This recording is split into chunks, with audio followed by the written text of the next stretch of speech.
let's talk about Spider-Man, because I think that's the one we both played. Well, I know for a fact I have not played Mario, so amazing. Spider-Man 2. Marvel's Spider-Man 2. Apologies, I was there. You've played a lot more than I've played literally. So we got code on launch day, so we haven't had time to took roll leave credits. that day, so yeah. You little shit. But I've played maybe 2 to 2.5 hours, but you've played a lot more. I don't know if you've played 5, 10. Listen, I can't depend on the little tracker on PlayStation, because it says I've played 5 hours, but also that I've finished 60% of the game, and I highly doubt that. You've played 5 hours, also you have finished the game. You're like, what? Man, it's so much shorter than the original. Most people are saying it's a minimum of like 18 or so hours. So I'm just like, that math doesn't check out. I've seen 18 hours for the main campaign and like 30-ish hours for the platinum. For like completionist runs and stuff like that. So, I think this is a really good follow-up to both Spider-Man and Miles Morales, and I think that's primarily because you get to play both characters this time, which is really, really cool. Yeah. It does immediately show me, or make it even more evident, that Miles is way more fun to play as, just because of his powers. But maybe that stuff will change when Peter eventually picks up the little symbiote suit, which even in my extended playtime I don't have yet. So there's lots else happening in the story, but that hasn't exactly happened yet. I think the footage we have here it's the opening. It's the opening, yeah. It's literally, there's a cutscene and then you're out there swinging to fight good old Sandman.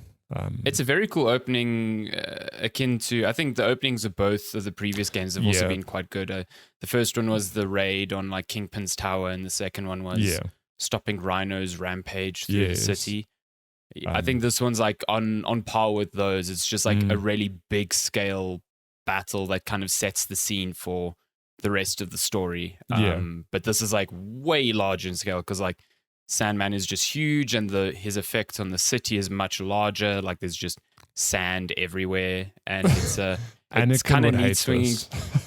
Oh no, good lord, no! This is like Tatooine all over again. Oh no.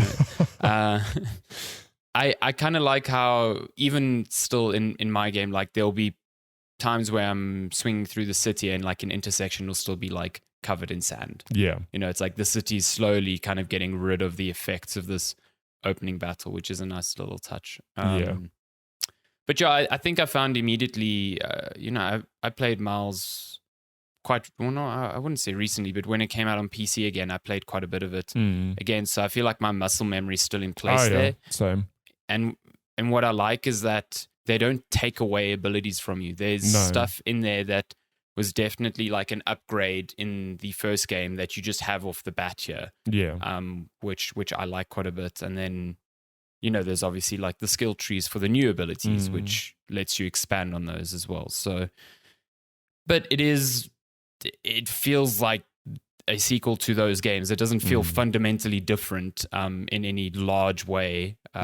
I think you and I were hoping for like not drastically different, but like an expanded open world. Yeah. And I think that aspect hasn't changed that much. The crimes are still the sort of like chase a car, drop into an alley and beat up people, or like then there's a lot of these like very specific mini game styled side missions. Like, I don't know, the Prowler one is like find his stashes around the city, or I just unlocked a new one where I have to find little different types of robotic spiders around the city. It's like all of those little things. It's just like the busy work, just dots around the city.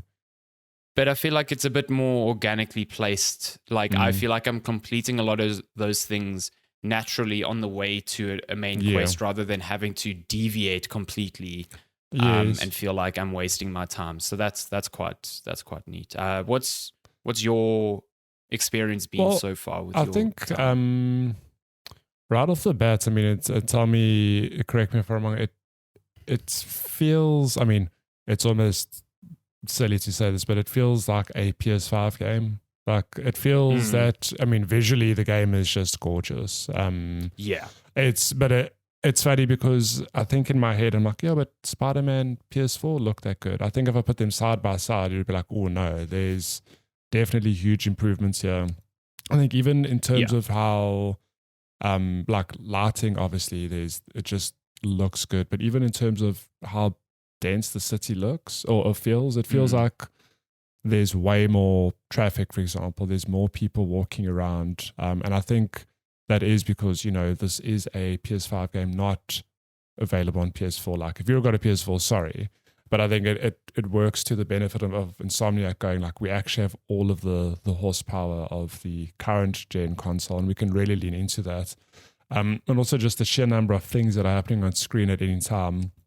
I was quite surprised to pop into a random crime scene and hey, there's Miles also fighting the criminals, which is very cool. I didn't know. Oh, have you done that? I haven't seen that happen yet, but I know it's a possibility. Oh yeah, I've had it once or twice where, and it's just stuff like that where I think I agree with you where you and I were hoping for maybe again like not drastically different, but Spider-Man 1 was a lot of busy work. Like I loved that open world initially, but then when it was like, oh, every district has 5 random crimes, I'm like, that's like 80 crimes, whatever the hell the math was at the time. I've got to swing around, do all of them. Miles Morales was a lot better in that regard because it felt like a tighter, more focused campaign with some busy work. But this game, from the little bit of open world stuff I've done, I've hit the right thumb analog stick in, and it's like, oh, there's this there and that there and this there, and I'm like, oh my god, it's all the busy work. But like you said, it's a lot quicker. It feels like it's more intentional. I don't think I'm going to get 5 crimes per district. It'll be a handful of things per district, which just makes it more palatable. And I think you use the right word, like it's maybe more organic. You're swinging past the photo op. Why wouldn't you stop to take the photo there? You're swinging past a crime. Yeah. It's a lot quicker. Like I was saying to you before we started recording, one of the crimes from the original games were, oh no, there's a car. You got to swing to it and catch it. And then there's like this whole mini game of you've literally got to like web the 4 people in the car. You've got to dodge, push buttons, whatever. In Spider-Man 2, you've still got to catch a car, but then the moment you're there, it's like you do one button press and then you stop the car. I'm like, cool, you've shaved off 20 seconds and it makes it feel a lot more seamless, which is cool. Yes, yeah. So I think I agree. Yeah, I think they have listened to that because that was probably the biggest criticism of both games. It's like the busy work just gets a bit tedious after a while. I think that's why the Miles expansion felt so much nicer was because like it was so much shorter, so there was far less of that stuff to do, so it just felt focused by comparison. Yeah. And I think they've struck a bit of a middle ground here between like the scale of a bigger, not an expansion sized entry into the series, but like a game the same size, if not a bit larger than the first game, but without the feeling of like it being padded out. Yeah. I feel like there's like it almost feels like I'm mainlining the story, but at the same time, it feels like the game wants me to do that because there's a lot of story content. It knows that that is the main draw. It's not trying to. There's actual like side missions which are different to the like city crime things, the like short little mini games. There's actual like side story missions which are pretty good and lengthy. Yeah. But like the main draw here seems to be the campaign and that stuff's been pretty good so far. Like I'm quite enjoying the story. I think there's really cool character moments and really interesting motivations for characters here. Like some of the issues that Miles is going through and some of the developments in like Peter's life with like him trying to find a job or like, I mean, that sounds like the classic Peter story, but it's different within the context of the people that are with him in the story now. Yeah. And I just think that there's a good balance between like, this is a very action heavy story mission and this is like a very story driven one where you're just walking and listening to people, you're doing these small little flashback moments and it's really good. I think on that, like obviously it feels good to play and be a Spider-Man, whether you're playing, well, I mean, Miles is arguably better. But I think what I really like about this universe is the story they've told, where it is like in Spider-Man 1 and Miles Morales, it is familiar enough where you're not doing, oh, here's Peter getting bitten and oh no, Uncle Ben's dying again. It's literally, no, you're a Spider-Man who's been in this universe for a few years and we've got the same familiar villains, but how they interact, all their what their motivations are like different enough to feel fresh. And then they throw Miles in, and it's just, I love this particular universe of Spider-Man. Like seeing Peter and Miles face life together does, I mean, even in the opening 2 hours, like they're both going through so much. They set up this premise of like, to touch on what you said, like Peter's trying to get a job. Like we've always known that, but shame, the dude's like I think he's kind of in his mid-20s and he's still struggling out here. Miles is in high school trying to get into college, and like it's difficult being Spider-Man. And I think I love those. I mean, I think that's always been one of the strengths of this hero across all mediums, is like it's kind of relatable of, you know, we've all been in high school, we've all had to deal with work and stuff, but like how do you balance your life with that sort of thing? It's just cool to see how they tackle them. And I'm very excited to see how that unfolds here. Because I mean, I can't tell you I've read a lot of Spider-Man comics, but I mean, I know enough about Spider-Man from movies and cartoons when I was a kid, but I don't know much about Miles and Peter both being Spider-Man, even outside of like the Spider-Verse movies. So I'm very interested to see what happens here. And then throw Venom into the mix. Spoiler, that's like one of the big bads. It's on the cover. Well, I think it's hinted at on the key art, if you didn't know that. I'm just keen to see how the story plays out, because I think both games on the story fronts have really hit it out the park. Like, definitely. Spider-Man 1 with, spoiler, like Aunt May dying, and just that whole arc of him having to face Doc Ock, who's like his mentor in that universe. Like what a cool spin on those characters. So I'm very keen to see what story they tell here. Sorry, I know I'm saying it in 45 years, but that's what I'm trying to say. No, it's but I agree with you, and I think they are exploring character motivations, which are also, like you said, Spider-Man has always been about this struggling hero who's trying to balance a normal life while being a superhero. It's like the dichotomy of being a superhero that isn't explored by like the likes of an Iron Man or a Batman or whatever. They are just the hero. Yeah.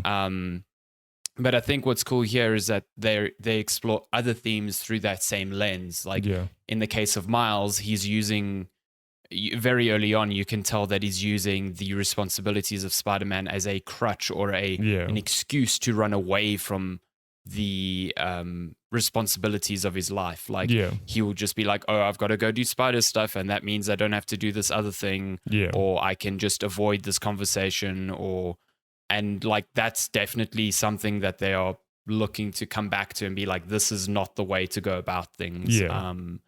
So it's cool. I like that aspect of the story, and I like, it almost feels like they're trying to, I don't think they will, but it's almost got this air of they're trying to set up Peter retiring as Spider-Man type of thing. Like he's got this opportunity to really do something good for the world without having to be Spider-Man, and then you got Miles who can definitely take that up by himself. So I don't know whether they follow through on that, but that's the sort of like sense I'm getting now. But I can see how it's going to tie in with, you know, the characters and themes that are now going to come later in the story. So I'm curious to see that play out.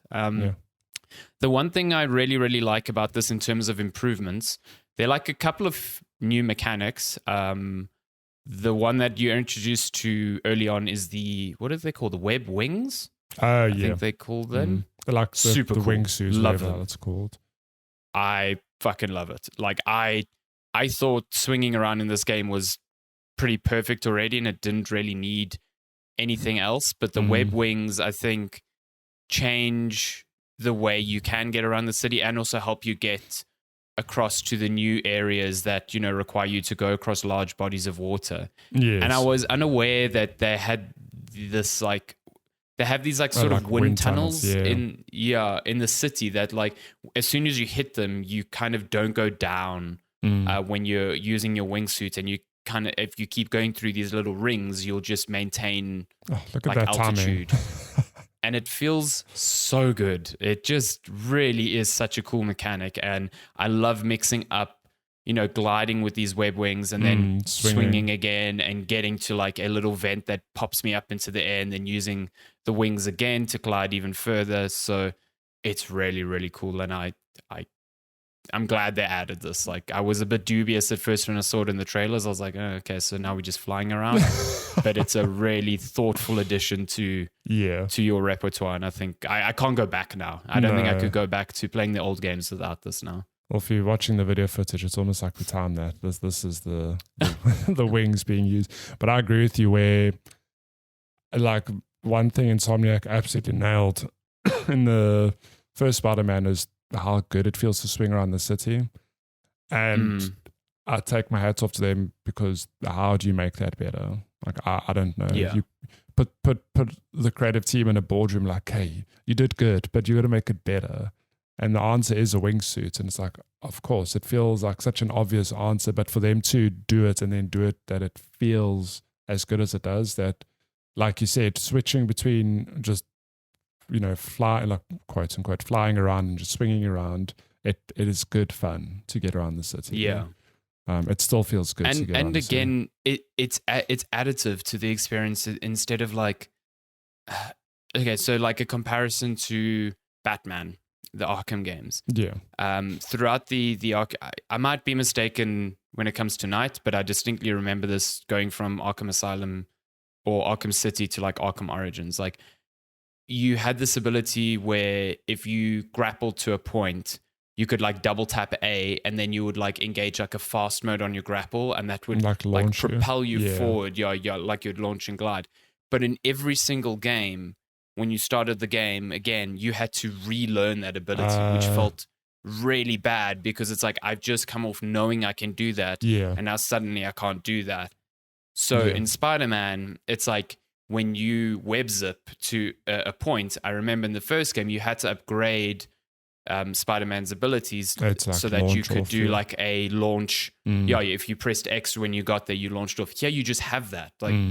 So instead of removing movement abilities from you, they've just given you new ways to go about doing things, so that you can expand that repertoire, as opposed to being rebuilding exactly what you know from muscle memory. And I think it seems like the most obvious answer. It's of course they would do that. But it's games don't do that. No. It's so few manage to do that it's exceptional when a game gets it this right. So yeah, I like it. The other thing, I don't know if you've played any stealth sections yet. You might not have got to this point, really, actually. No. So there's a point in the game where, you've got the same sort of Arkham style Predator missions where you are taking up people slowly. You've got this new ability called a point. I know exactly what you're talking about. You can aim at any wall and make a web tightrope that you can walk across. It's pretty cool, because the levels that you are constantly faced with kind of require you to use that. There's not enough places for you to kind of perch up and hide in. So you're forced to create these little corridors that you can walk across. It does make the stealth somewhat easy, because suddenly you can be on top of anyone. But it is a cool little ability that I think is a nice little addition to the stealth. There's far less stealth in this one than the previous games. I feel like they've really leaned more into the combat side. And that aspect still feels really good, juggling people in the air and keeping them in the air and using your abilities to do that. The different abilities between Peter and Miles are pretty cool. And I'm curious to see what Peter feels like when he's got the symbiote suit. But so far, Miles is much better. I'm just going to say that. So I put that out there. Yeah, I'm very keen to keep playing this game. I'm early hours, so I've got a lot to catch up, which is very exciting. yeah, I think I'm very curious to chat to you about certain parts of the story that I've already experienced that you're like coming up on. Nice. There's some good, very, very good moments. Also, just lastly, I guess the way it blends Miles and Peter in the story is very seamless. Like when it decides to switch, you can switch between them at any given point. Yeah. But when it decides to shift the focus from Miles' story to Peter's story, and when it intertwines them, is very, very clever. I think, it definitely doesn't feel like, oh, they've smushed two games together. This is a joint story between the two. So, yeah, it's good. Love to see it. That's Spider-Man 2. I mean, this is just a somewhat like a short preview of what we've played. We are both not nearly at the end, so there'll be a full-on review soonish. But yeah, it's good. Like, it is a good game. It is Insomniac doing the things they've been doing for the past couple of years, and that's just like knocking it out the park. They don't miss. Yeah. They don't. They haven't missed. Yeah, one of Sony's prize studios. I would say, to be honest, if you had to look at the past, maybe 5 to 6 years, like easily Sony's most consistent studio out there.